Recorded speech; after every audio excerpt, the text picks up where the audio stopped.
The colony of New Ember was supposed to be one of the safest human settlements in the outer systems. People lived calm lives under bright dome lights, and children played in the artificial parks without worry. No one imagined that danger was coming from far beyond the stars. Among the people living in this quiet place was a young girl named Lyra, small but brave, always walking with curious eyes.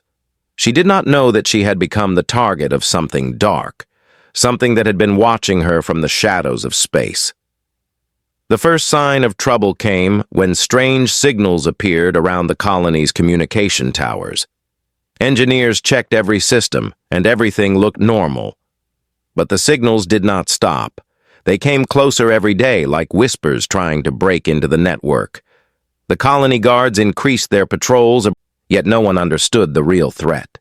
Far away in deep space, an assassin ship moved silently, hiding behind cold asteroids. It carried a single mission: eliminate the human child connected to an old prophecy. The assassin did not care about innocence. It only cared about completing the job. Near the colony borders, far from the busy streets, lived a massive grizzly-like creature named Korvac. He was not from Earth, but from a warrior species known for strength and honor. Years ago, humans saved him after a battle that destroyed his home. In return, Korvac chose to protect the colony. People feared him at first, but Lyra was never afraid. She often visited him, bringing small food packs and talking about her day. Korvac did not show emotions easily, but around Lyra, his guard softened. She was the only one who could touch his giant metal-armored paw without fear.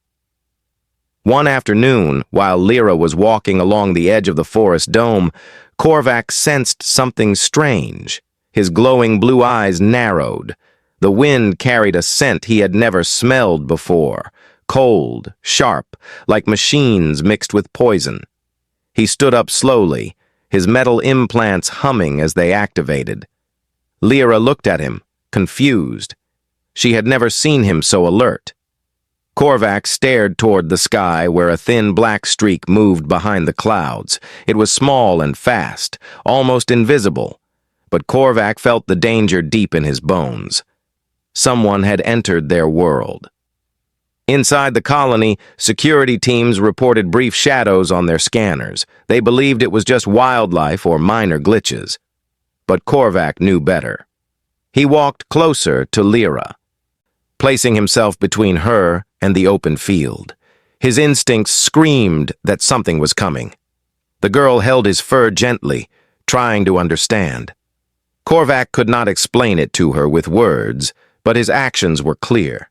She needed to stay close. He listened carefully, hearing faint vibrations under the ground. Something had landed inside the colony perimeter. At the same time, the assassin moved like a ghost through the metallic structures of New Ember. Its body was covered with shifting armor that blended with the surroundings. No human eyes could track it.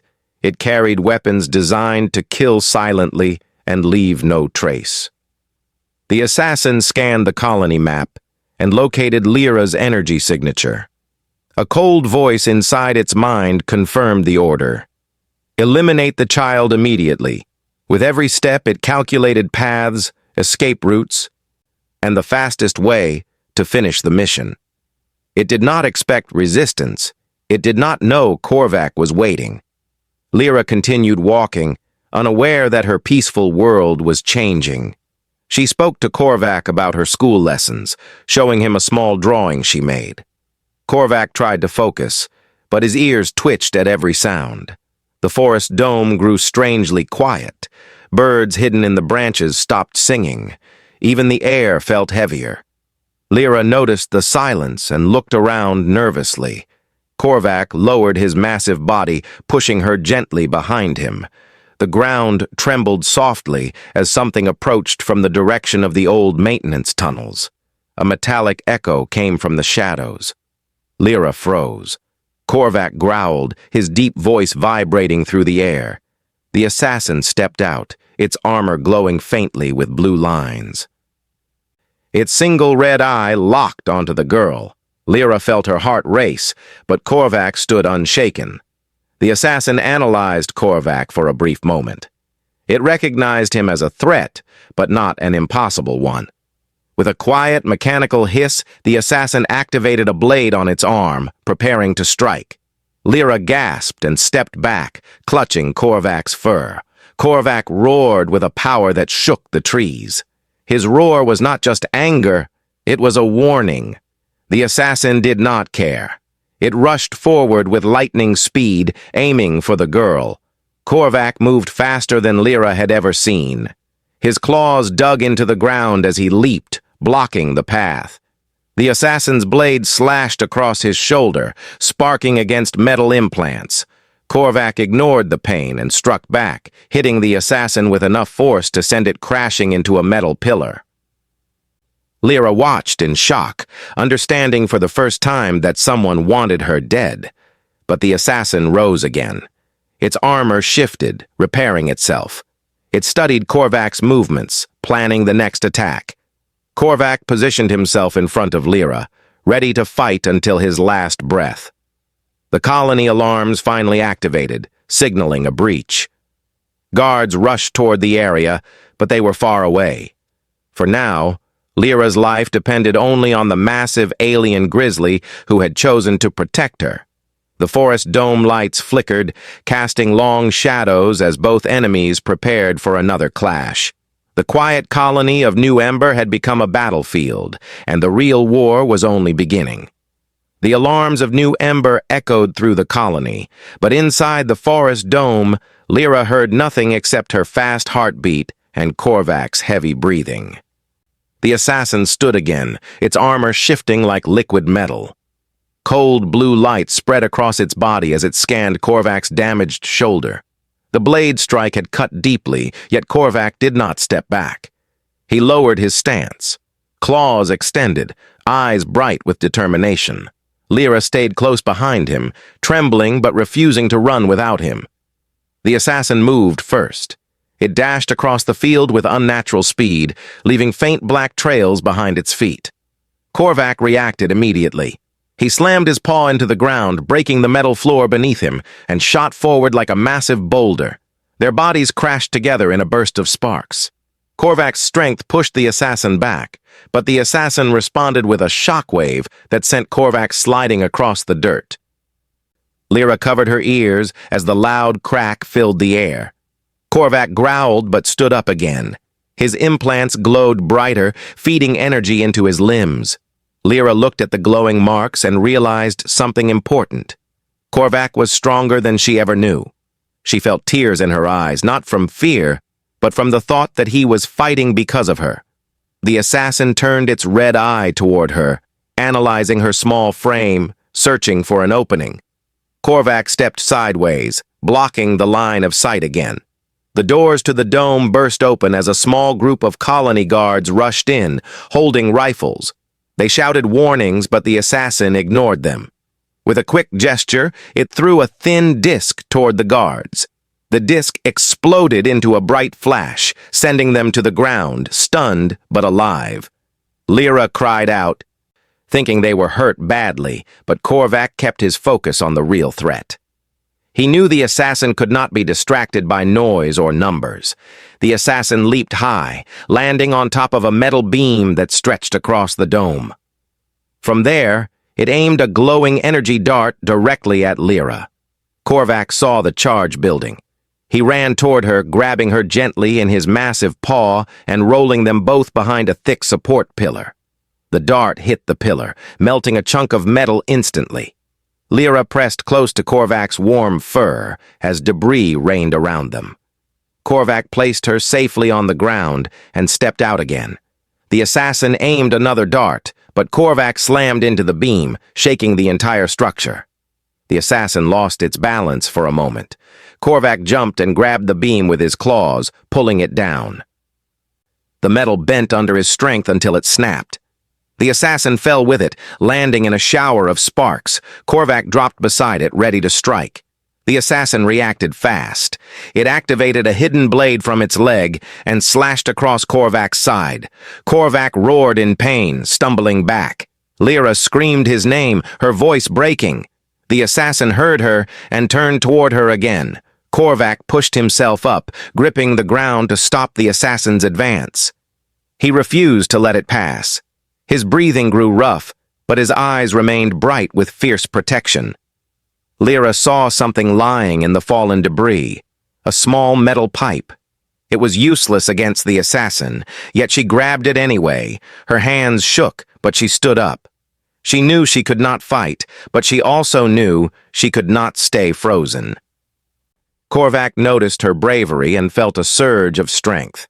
He roared again, louder than before, shaking dust down from the dome above.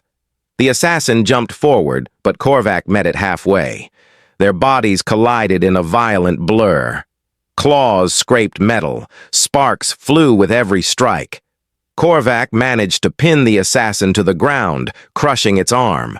For the first time, the assassin's movements slowed.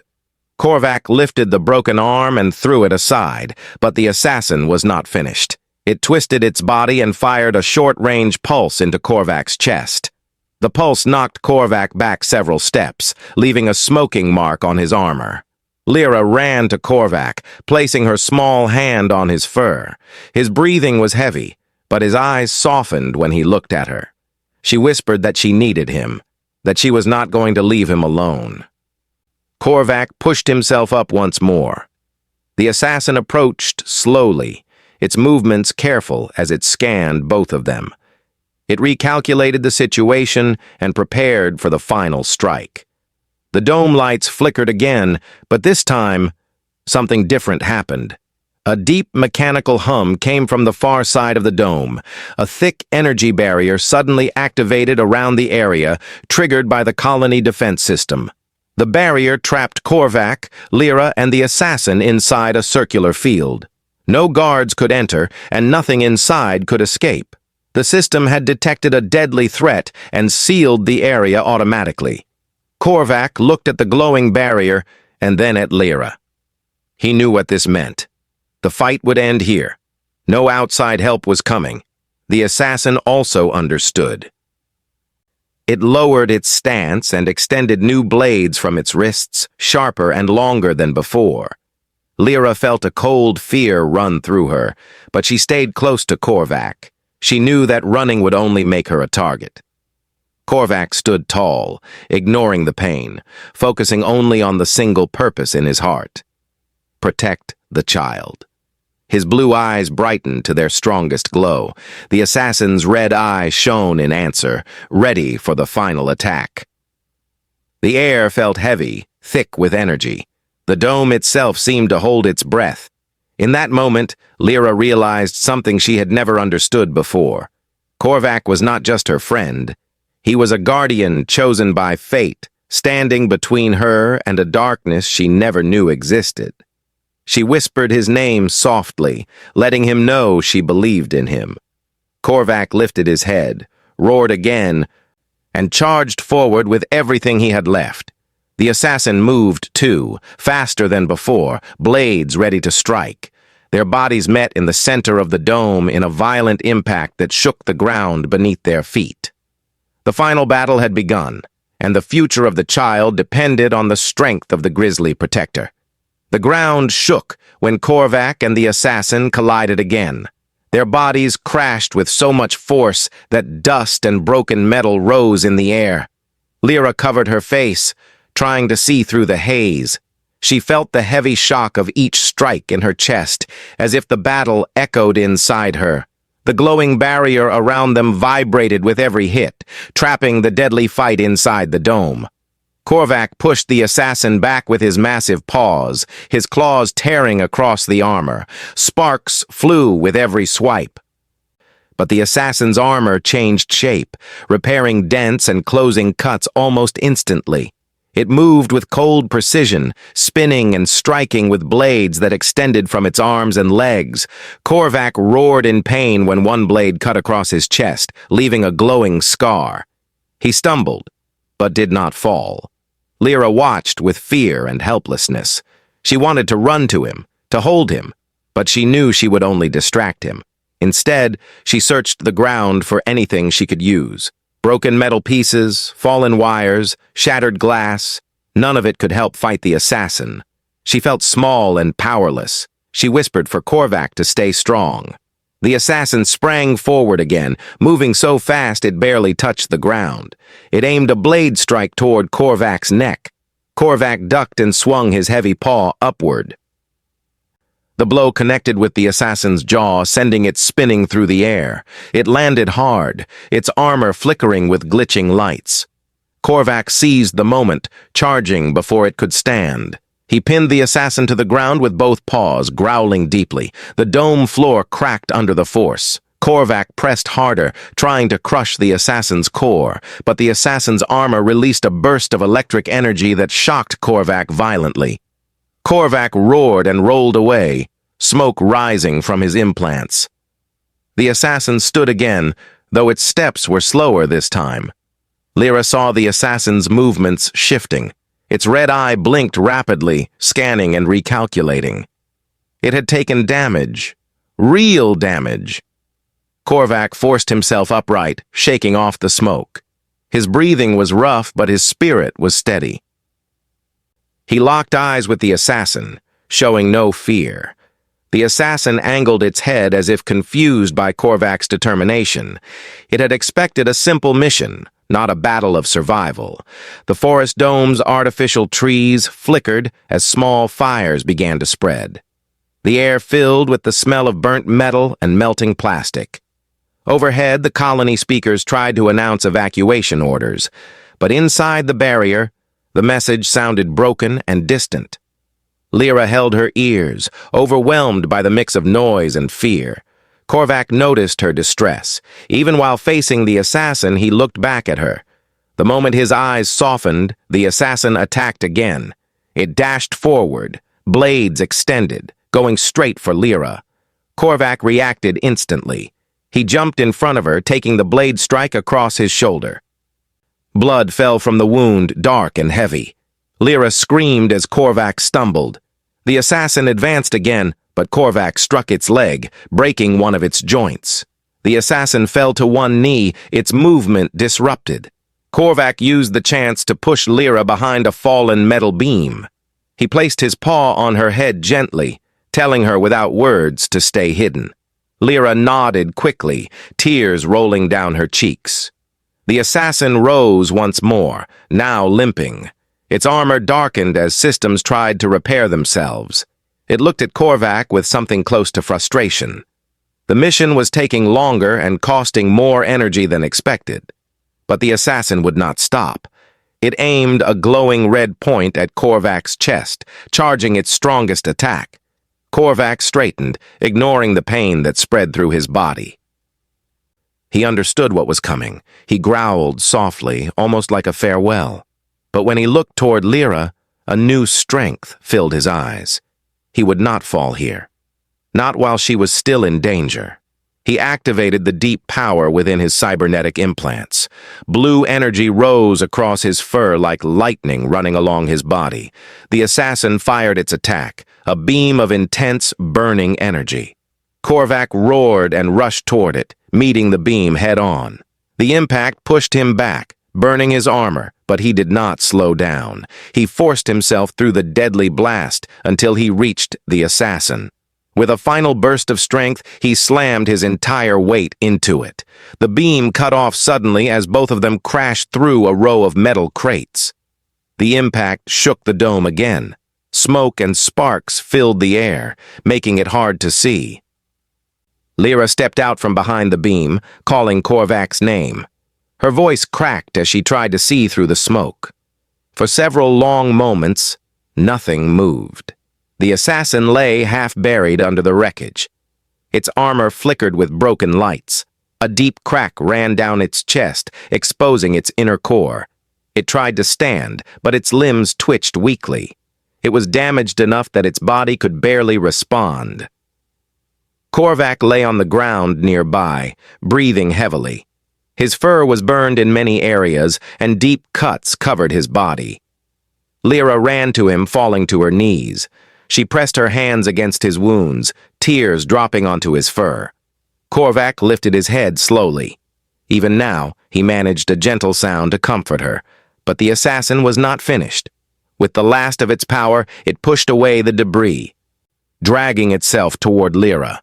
Its red eye flickered rapidly, showing failing system warnings. Lyra saw it coming and froze in fear. Korvac tried to rise but collapsed again. The assassin extended a final thin blade and aimed it at Lyra's chest. Lyra stepped back, but there was nowhere left to run. The blade moved slowly, but still deadly. Korvac growled, forcing himself to move. His legs trembled under his weight, but he refused to stop. He stepped between Lyra and the blade, shielding her once more. The assassin reached forward, using the last of its strength to strike. And at that exact moment, the glowing barrier around the dome pulsed, reacting to the energy spike inside. The world around them began to shift again, and the final stage of the danger was only starting. The glowing barrier surrounding the forest dome pulsed again, brighter than before. The air thickened with energy as the assassin dragged its broken arm forward, the thin blade shaking while it aimed at Lyra. Korvac stood between them even though his legs trembled and his breathing was rough. Lyra felt helpless as she watched the assassin inch closer. She wished she could stop it, but she had no strength, no weapon, nothing except hope that Korvac would not fall. Korvac growled weakly, trying to push the blade away with his paw. The assassin pressed harder, using whatever energy remained in its systems. Its red eye flickered like a dying light, but its mission burned inside it. Lyra held Korvac's fur, whispering for him to stay with her. She did not care about the barrier or the alarms or the fires. She only cared that her protector was still alive. Suddenly, the barrier released a huge shockwave. Blue energy burst outward, hitting everything inside the dome. The assassin's body jolted violently as its systems overloaded. Sparks shot out from its armor. The blade froze in place, unable to move forward. Korvac felt the energy rush through him as well, but his implants absorbed part of the shock, protecting Lyra from the full force. The assassin tried to rise again, but its limbs shook uncontrollably. It collapsed onto the floor, its armor failing piece by piece. Lyra stared at it, waiting to see if it would move again. For a moment, everything seemed still, but then the assassin's chest opened, revealing a small glowing sphere. It was its final backup core, a last resort weapon. Korvac sensed the danger before anyone else. He stepped in front of Lyra again, even though he could barely stand. The assassin's damaged body began to shake as the sphere warmed, glowing brighter and brighter. It was going to explode. Lyra gasped and backed away, but she knew she could not outrun it. Korvac wrapped his arms around her, shielding her with his massive body. The sphere exploded with a sharp flash, but instead of destroying everything, the barrier absorbed most of the blast. The energy rushed upward, spraying bright shards of light across the dome. The assassin's body fell still, its red eye fading until no color remained. The threat, for now, was gone. But Korvac collapsed immediately after, falling heavily onto the ground with Lyra still wrapped in his arms. Lyra pushed herself out from under him and cried his name again and again. His breathing was shallow, barely a whisper. His fur was burned, and his metal implants sparked weakly. She placed both hands on his face, her voice shaking as she begged him not to leave her.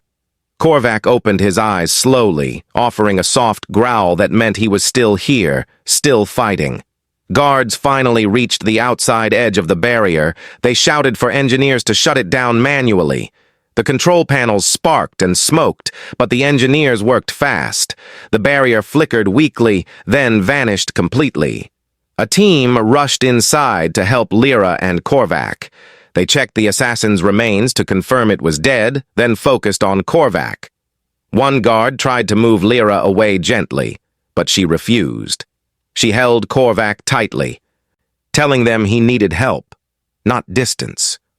Korvac's eyes blinked slowly, as if telling her it was all right. The guards carried Korvac onto a large hover stretcher. Lyra stayed beside him as they rushed toward the medical center. Everyone could see how badly he was injured, and fear spread through the colony. No one had expected something like this to happen inside their peaceful home. Inside the medical center, scientists and doctors surrounded Korvac. They connected wires and scanners to his implants, injecting stabilizing fluids into his veins. Lyra stood in the corner, her hands shaking. She felt like everything was slipping away. Korvac had protected her again and again, but now he lay motionless on the table, barely holding on. Hours passed slowly. Lyra sat on the floor, hugging her legs as she waited for news. Occasionally, a doctor stepped out to check on her, offering water or gentle words, but she did not want anything. She only wanted Korvac to open his eyes again. She prayed quietly, hoping he would hear her somehow. Late in the night cycle, the lead doctor finally approached her. His expression was serious but gentle. He said Korvac had survived the damage, but his implants were old and worn from the battle. They needed special materials to repair him, materials that did not exist on the colony. Without them, Korvac might not make it through the next cycles. Lyra wiped her tears and asked where they could get the materials. The doctor explained that they came from a distant human outpost known for advanced cybernetics. But the trip was risky, and the colony did not have a ship prepared for such a mission. Lyra looked toward Korvac through the glass window, his body lying quietly under glowing medical lights. She knew he would not abandon her. She decided she would not abandon him. The colony leadership gathered to discuss what happened. They studied the remains of the assassin and discovered something shocking. It was not just a rogue machine. It had come from an enemy faction known as the Uldren Dominion, a group that believed certain human children posed a threat to their future. Lyra's name was listed in their encrypted data. She was not just any child. She was one of their targets. The leaders argued about what to do. Some believed they should send Lyra away to a safer location. Others thought they should strengthen the colony's defenses. But Lyra listened quietly from outside the room. She felt fear, but not as much as before. Korvac had fought for her, and she wanted to fight for him. She needed him alive, not because he was strong, but because he was her friend. She stepped into the room suddenly, surprising the adults. She asked for permission to join the mission to get the materials. Some of them refused immediately, saying it was too dangerous. But she stood firm. She explained that Korvac protected her because he cared. Now it was her turn to save him. Her voice was small but strong. The leaders hesitated.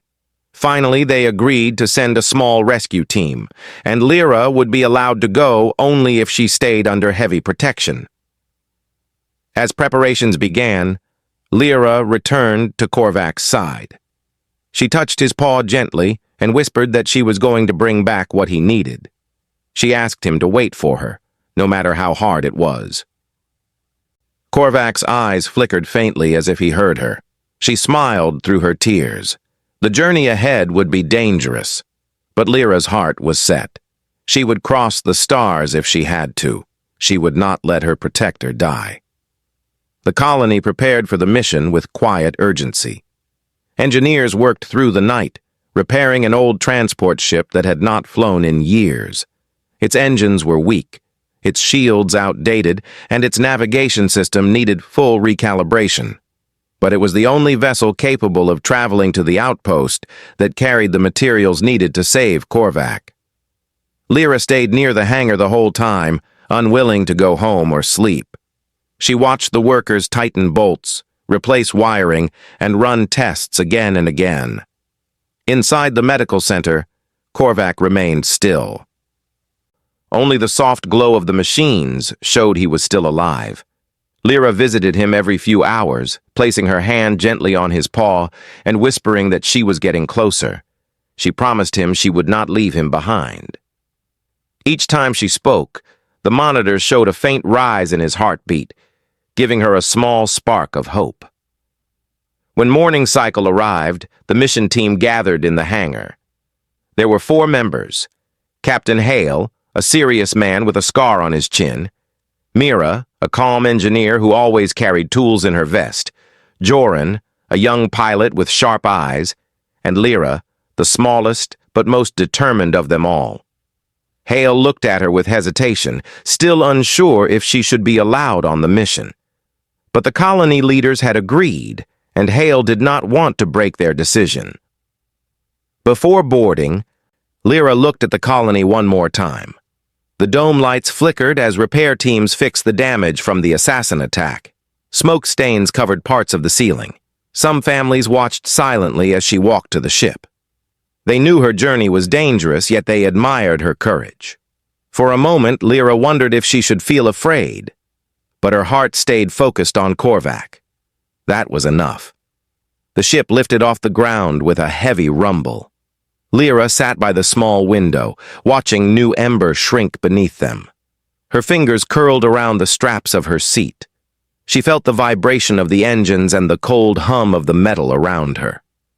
Mira sat beside her, offering a soft smile. "You're brave," Mira said. "Korvac is lucky to have you." Lyra nodded, though she felt her throat tighten. She didn't feel brave. She felt determined. As the ship entered the dark reaches of space, Joran activated the autopilot. Stars glittered like tiny crystals against the black sky. The journey to the outpost would take several hours. Hale discussed possible threats: pirate activity, Uldren scouts, unexpected debris fields, but he kept his voice low, not wanting to scare Lyra more than necessary. Lyra listened anyway. She knew danger was everywhere now. Korvac had always kept her safe, but out here she would have to rely on others, and herself. Halfway through the journey, the ship detected movement. A small signal appeared on the radar, blinking rapidly. Hale leaned forward, studying it. The signal approached fast, far too fast for a normal ship. Everyone felt the tension rise. "Is it Uldren?" Mira whispered. Joran adjusted the scanners. "No, it's something else. No weapons detected." A moment later, a small drone floated into view. It resembled a silver bird with wings made of glowing energy. Lyra pressed her face to the window, amazed by its beauty. Joran activated the external mic, and a soft, echoing message played through the speakers. It was a welcome message, guiding them toward the outpost. The drone was an escort, not an enemy. Lyra sighed in relief. Her hands relaxed slightly. The outpost soon came into view, a massive structure built inside the hollow of a giant asteroid. Lights glowed from windows carved into the rock, and mechanical arms moved across the surface, performing mining operations. Joran steered the ship into a docking bay. The hangar lights flashed green, welcoming them. As they stepped out of the ship, Lyra felt the cold air of the outpost wrap around her. It smelled of metal and old machinery. Workers moved around, carrying boxes, loading ships, and repairing equipment. Hale approached one of the supervisors and explained their mission. The supervisor listened carefully, then nodded. "You need cybercore alloy," he said. "Rare stuff. Powerful. We have some, but not much." Lyra stepped forward. "We only need enough to fix Korvac." The supervisor looked down at her, surprised to see a child on such a mission. But he softened when he saw the seriousness in her eyes. He guided them to a secure storage area. Inside were shelves of glowing metal pieces, each one emitting a faint hum. "This is the alloy," he said. "Strongest material we know. But it comes with a cost." Hale frowned. "What kind of cost?" "It attracts certain machines, ones that hunt energy. If you carry it, be ready." Lyra remembered the assassin and felt a chill down her spine. Still, she nodded. They needed the alloy. Nothing else mattered. Mira carefully packed the alloy into a secured container with shielded walls. As they finished loading it onto their ship, the lights of the hangar flickered. The workers looked around, confused. Joran checked the scanners. His expression changed instantly. "Something is heading this way," he said. "Fast." Hale rushed to the main screen. A red dot blinked on the edge of the radar, moving quicker than any drone. Lyra felt her heartbeat rise. The supervisor shouted orders to seal the doors. But before the doors could close, a sharp cry echoed through the hangar. A sleek, dark machine flew inside the bay, landing with a heavy metallic thud. Its armor was smooth and black, with silver veins across its surface. Its eye glowed bright red. Lyra grabbed Hale's sleeve. "Is that another assassin?" "No," Hale whispered. "Something worse." The machine straightened and scanned the area. When its eye landed on the alloy container, it stepped forward. Workers screamed and ran. Mira pulled Lyra behind her, while Hale aimed his weapon, though he knew it would do little. The machine extended its wings and prepared to attack. Lyra felt icy fear fill her chest. She looked at the glowing alloy, the only hope to save Korvac. If this machine took it, Korvac would die. She knew what she had to do. She held her breath, stepped out from behind Mira, and shouted with all the strength she had, "Stop!" The machine paused, turning its head toward her. Lyra's heart pounded, but she did not step back. She could not lose Korvac. Not now, not ever. The hangar fell silent the moment Lyra shouted. Her voice echoed off the metal walls, surprising even herself. The dark machine stopped moving. Its glowing red eye shifted toward her, scanning her small frame. Lyra felt her legs shaking, but she stood firm. Hale reached for her shoulder to pull her back, but she stepped forward again. The machine extended its wings slowly, as if confused by her bravery. Bright red symbols flashed across its armor, searching for her identification. Something in its system recognized her energy signature. The machine tilted its head, and for a moment, it didn't attack. Everyone in the hangar held their breath. Lyra lifted her chin. "You cannot take the alloy. I need it to save Korvac." The machine did not speak, but its armor shifted. Its eye flickered between Lyra and the container. Hale kept his weapon aimed, but he knew he could not win a direct fight. Mira grabbed a tool from her vest, ready to defend Lyra if needed. Joren slowly moved toward the ship controls, hoping he could power up the engines in time for escape. The machine stepped closer to Lyra. She did not move. Her heart pounded, but her thoughts were clear. The alloy was Korvac's only chance. If she failed here, everything would end. The machine raised one wing, and a sharp blade formed at the tip. Mira gasped. Hale shouted for Lyra to run, but Lyra stayed where she was. "You hurt him," she said softly, "and I will never forgive you." The words hung in the air like a challenge. The machine froze. Something in its programming reacted. It scanned Lyra again, this time slower, deeper. A strange blue symbol flickered behind the red eye. The workers watching whispered in confusion. The supervisor stepped forward cautiously. "That machine, it responds to emotional signals. It was built to track threats, not children." Lyra blinked. "So it knows I'm not a threat?" "It knows you're scared," the supervisor said, "but it also knows your courage." The machine lowered its blade slightly. Lyra felt a small wave of hope. She lifted her hand slowly, pointing at the container. "I need that alloy. My friend is dying." The machine processed her words for a long moment, its lights flickering. Finally, it stepped back one small step. Hale lowered his weapon. Mira exhaled in relief. The machine folded its wings. Instead of attacking, it walked to the corner of the hangar and shut down its weapons. The workers stared, shocked. Lyra bowed her head slightly as if thanking it. She didn't know why it listened, but something in her heart told her it understood. Hale didn't waste time. "Everyone aboard, now!" The team rushed into the ship with the alloy safely secured. The hangar doors opened again. The dark machine watched silently as the ship lifted off. Lyra pressed her hand against the window, watching it until it was out of sight. The return journey to New Ember felt longer than before. Lyra stayed awake the entire time, holding the container close. She kept her thoughts focused on Korvac, imagining his eyes opening again.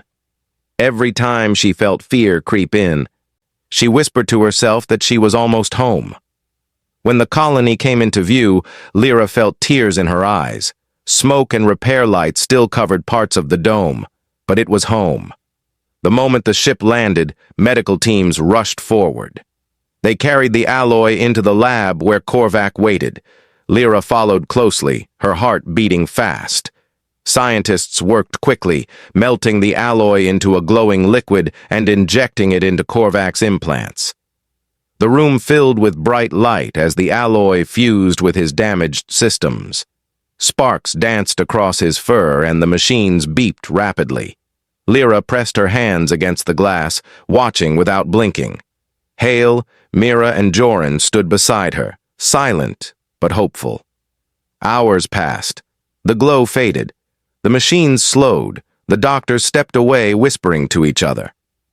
Lyra felt her throat close. One doctor walked to her slowly. His face was unreadable. "Is he?" Lyra tried to ask. The doctor smiled softly. "He is alive." Lyra burst into tears as her knees fell to the floor. Relief washed over her like warm sunlight. She covered her face as she cried, overwhelmed by the return of hope she thought she lost. The doctor continued. "He will need rest, but the alloy is working. He will recover." Lyra rushed into the room the moment she was allowed. Korvac lay still, but his breathing was stronger. His implants no longer sparked. His fur no longer burned. Lyra touched his paw gently. Korvac's eyes opened, slowly, softly, like a sunrise breaking the night. He looked at her. Lyra laughed through her tears. "I told you I would not leave you." Korvac growled quietly, a warm sound that rumbled like comfort. He lifted his paw weakly and placed it over her hand. She leaned against him, holding on as if the whole world rested on that one moment.